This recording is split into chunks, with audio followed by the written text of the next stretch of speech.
T'es sûr?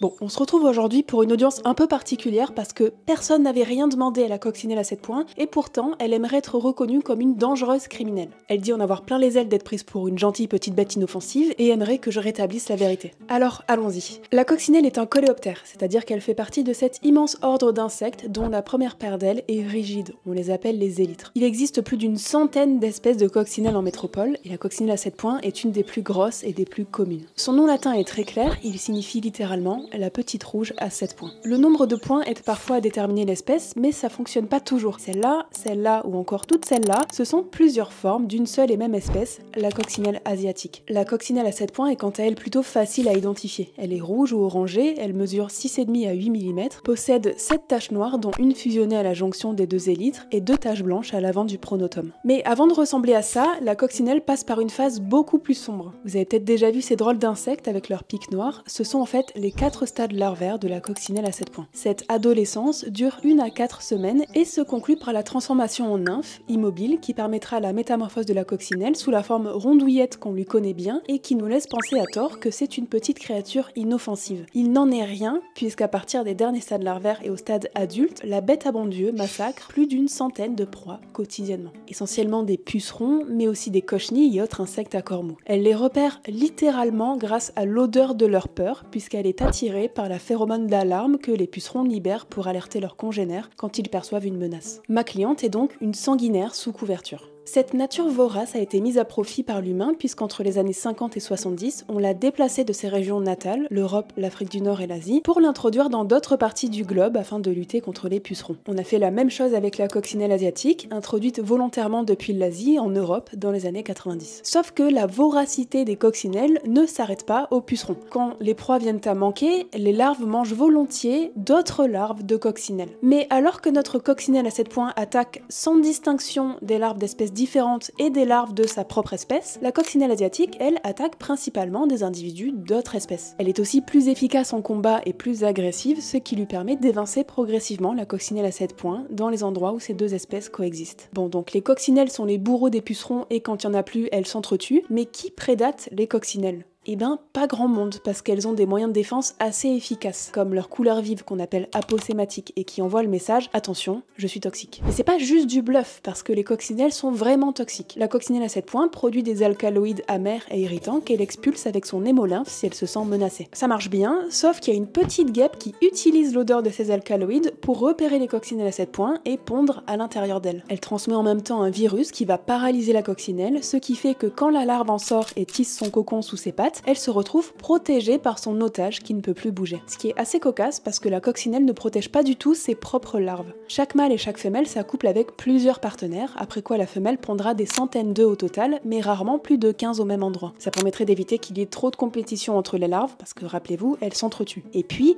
elles se barrent. La bête à bon Dieu abandonne tout simplement ses enfants.